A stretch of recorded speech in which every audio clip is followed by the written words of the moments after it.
So I want you to get really clear on what are those features, what are the aspects of your work that you are putting down to a byproduct, or the thing that feels harder for you to articulate, the thing that you are pushing to one side because you're like, I don't find the words come so easily to me to describe this.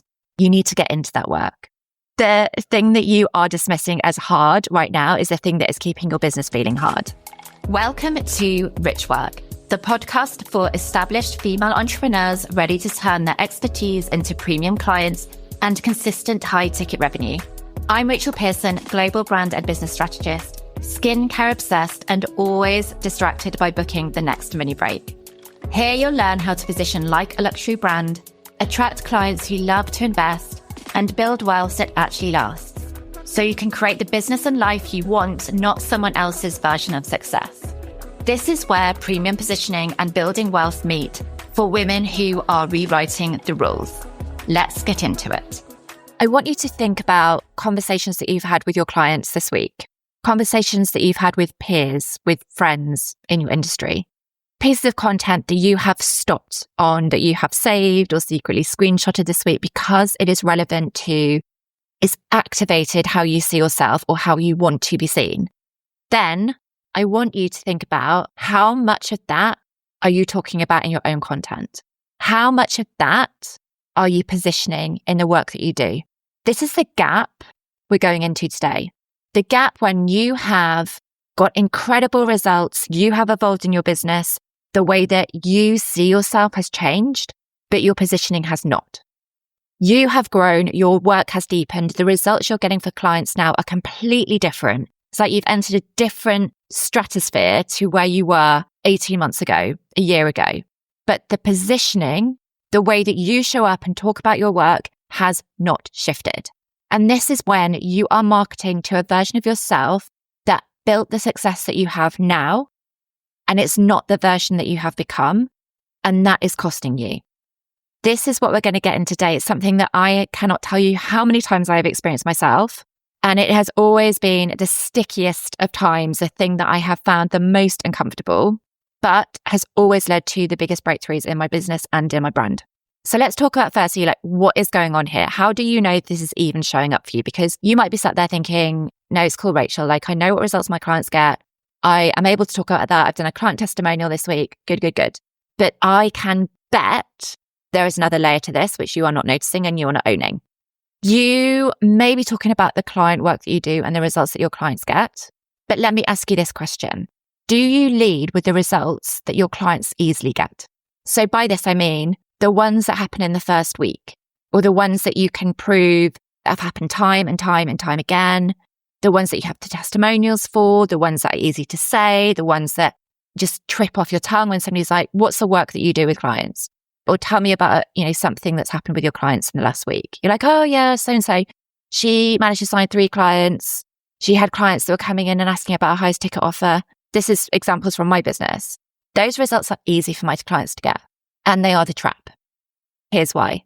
If you wear those results like a badge of honor, and the online space is very good at keeping us in this place, right? It's like, tell people about the fastest way that your clients get results, the easiest way that they get results. That is your minimum baseline of result. If you wear those, like, this is the thing that I do in the quickest way, look at what my clients achieve, look at how quickly it happens, you're not saying the thing that people are going to pay you highly for. The results that you are not talking about right now are the things that your clients come in and get and they didn't expect to get with you. The ones that accelerate their transformation so quickly. It's like that reframe that happens in a conversation that changes everything before you've even properly started the work with them. Or the thing that you now do so naturally that you've stopped recognizing that it is extraordinary.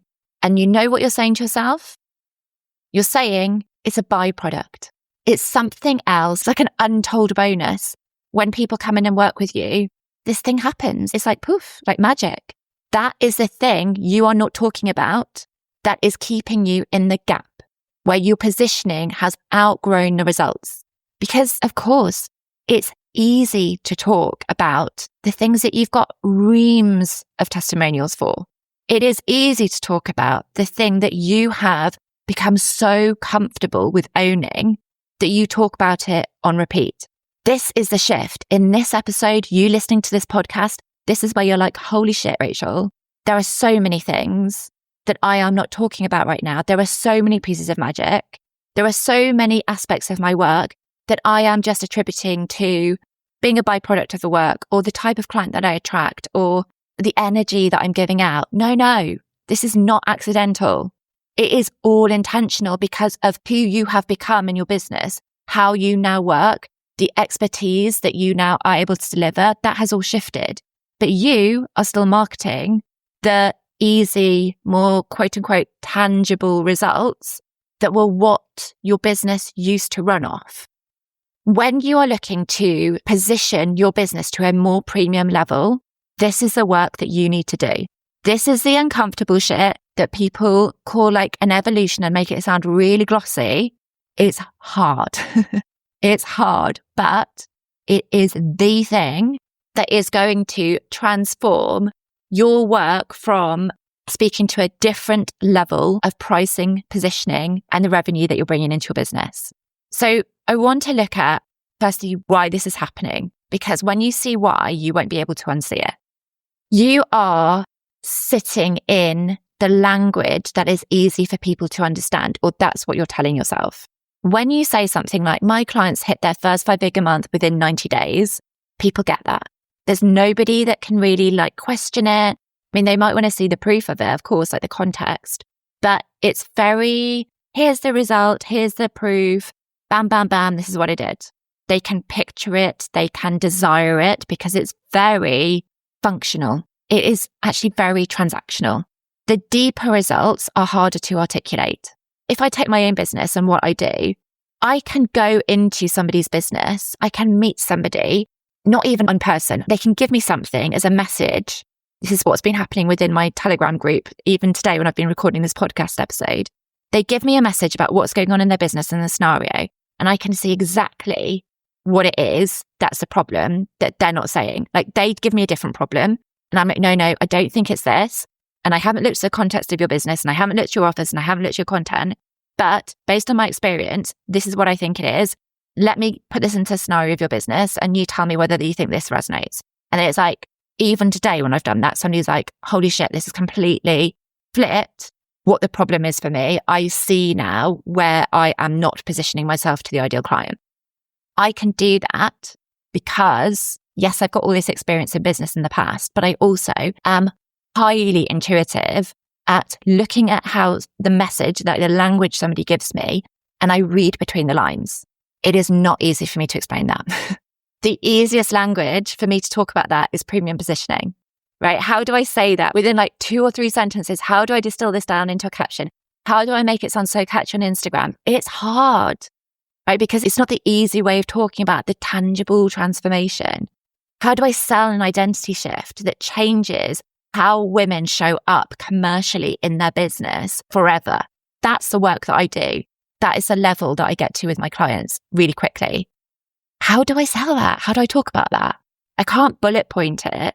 So I need to look at the way that my language describes it. I need to be able to talk to that in a way that mirrors the discomfort that she is sitting in, mirrors it in her language, because that's what's going to feel familiar to her, and shows her the cost of sitting in that place, of staying in that identity, of not speaking to the person that she wants to speak to, of not owning the positioning that I know and she knows that she can own.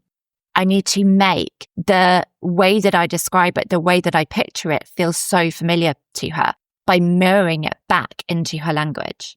So I cannot rely on easy, safe, what everybody else is talking about to be able to communicate out to her the work, the depth of the work that I do.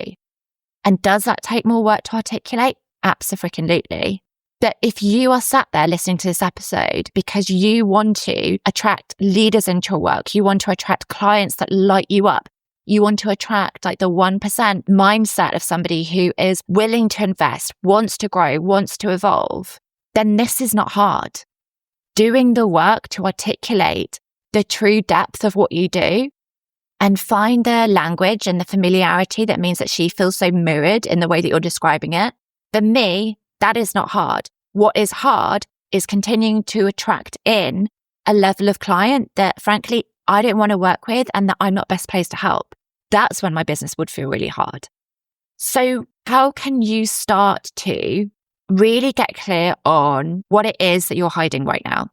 I want you to look at the results that your clients didn't ask for when they hired you. So the things that when you went into a first session with them, it just clicked. And they've said something like, I have never had somebody name it like that before. I want you to look at the way that somebody describes what it's like when they work with you. Not the, oh, it's so nice, like it's great community and it just really shows up for us. Like that's just surface level. But the thing when, I know your clients really disliked you because you called them out, but ultimately that was the best thing for them.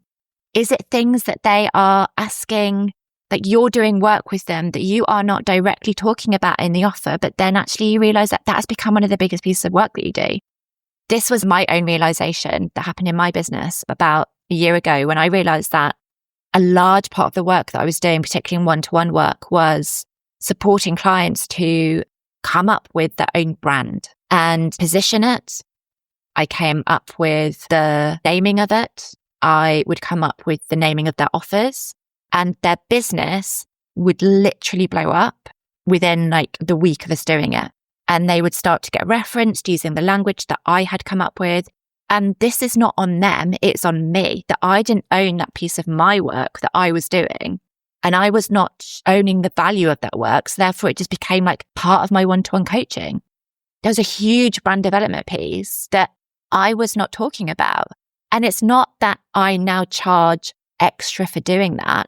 I still do this work with clients, but I talk about it and my pricing reflects it. If I'm going to help you to not only position your work, but articulate it so that you build a sought out category of one brand where people are literally reflecting and reciting back to you the words of your brand, that's not a byproduct of my work. It's not a small thing that comes into the side. It's a core part of what I was doing. And I had to get really honest with myself last year of where I was allowing that to just be like, oh, I just love doing this work, so I'll just do that with you over here. Whereas somebody else is charging like 20 grand. I mean, I still don't charge 20 grand for the work, but somebody else is charging like 20 grand to do that as one project. So get really honest about where you are allowing yourself to stay in the safety of the proven results that you don't actually feel uncomfortable about talking about now because there's so many of them and they're so easy. And then the things you know that actually clients are, it's pretty inevitable that they're going to get it with you. Like I know that when my clients come and work with me, their content is going to improve. But that's not the result that I lead with when I talk about my masterminds or my one-to-one work. That's a given for me. It's like minimum baseline result that they're going to get with me. I talk about the depth of what else happens when they work with me. This identity work that we do, the recalibration, like I call it commercial recalibration, like everything in their business shifts.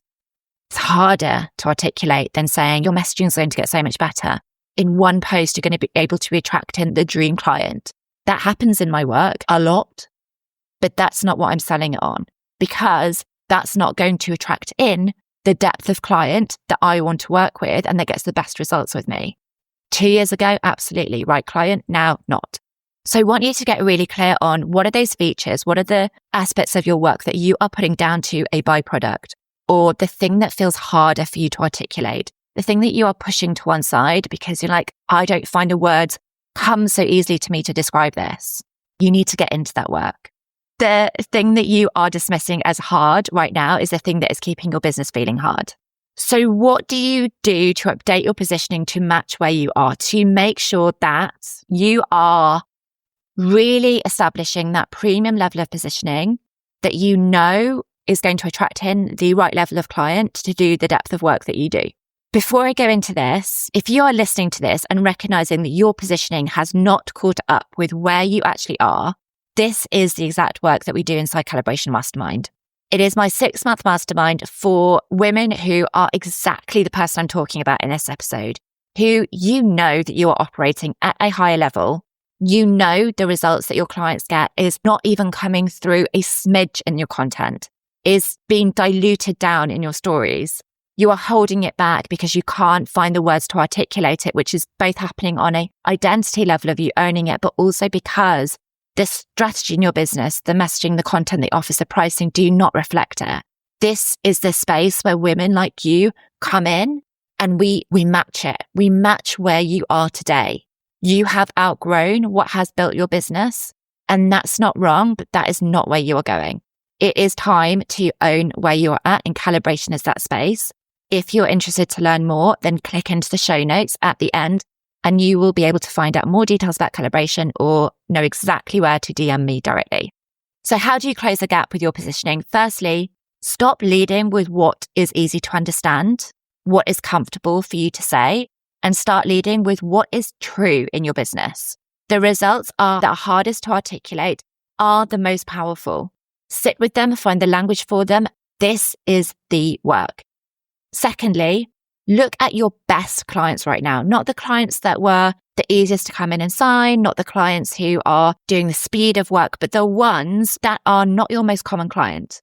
They're the ones that are, you're like, if I could speak to you every single hour, like if you were the only client in my DMs right now, if you were the only client in my Telegram group, in my messaging, or I was on calls with, my business would feel wildly different. The ones that get extraordinary results, what did they come to you for? And what did they actually get? What are they leaving with? What are the breakthroughs that are happening? What are the conversations that you're having? The gap between those two things, what they came to you for and what they are getting, that is where your premium positioning is sat. And thirdly, I want to let go of proof points, of evidence, of testimonials that do not represent you anymore. That doesn't mean that you have to spend 3 hours going in and updating your website and doing all the behind the scenes stuff. This is not a tactical exercise. This is a clearing. This is the uncomfortable part of not relying on evidence that is easy for you to grasp to be able to sell right now. Some of it needs to go because it is not representative of who you are and where you're going. And leading with it, that easy screenshot, that easy testimonial that you've got in your bank of photos on your iPhone, and you're just like, I'm going to do some story sequences about this offer today. I'm going to dive in. I'm going to just screenshot it. I've got the testimonial, or your OBM says, do you have like that testimonial you can just add in? You're like, sure, yeah, I'll get it for you. That repetitive pattern, that is keeping you invisible to the woman you have become and the clients that most need you. You have outgrown it, and it's time for you to really own that and move from it. Here is what I want you to take away from today's episode. The results that you lead with are a choice. Right now, you might be choosing the safe ones, the ones that are easy to prove, over the true ones that actually define your work. The clients who need the version of you that you have become are looking. They are looking for you right now. They are looking for somebody exactly like you, and they can't see you. And it's not because you're not visible, and it's not because you're not consistent, and it's not because you don't have activating energy, or any other story that you're telling yourself. It's because you're not positioning yourself to them. So this episode is where you shift it. And I would love to know, after you listen to this episode, share with me any takeaways, any decisions that you have made, even if it is letting go. Tell me those decisions. Tell me the moves you are making right now in this moment that is for the woman who leads the business, your business, in 6 months' time. In the next episode, I'm going into something that goes even deeper into this. Why the most premium level brands are not relying on their method to sell, and what that means for how you show up and sell, and means that you build demand whilst others are honestly losing out on sales, seeing their income drop, seeing what worked before not work anymore. This is how you're going to stay ahead. How you show up, how you sell, and how AI comes in to support you doing this. That is the next episode on Rich Work. Thank you for listening, and I will see you there. Thanks for tuning in to Rich Work. I'd love it if you left a review. It helps other women to find us. In the meantime, follow me on Instagram at rachelpearson.co for a different take on premium positioning, one that's not about fitting a box. See you next week.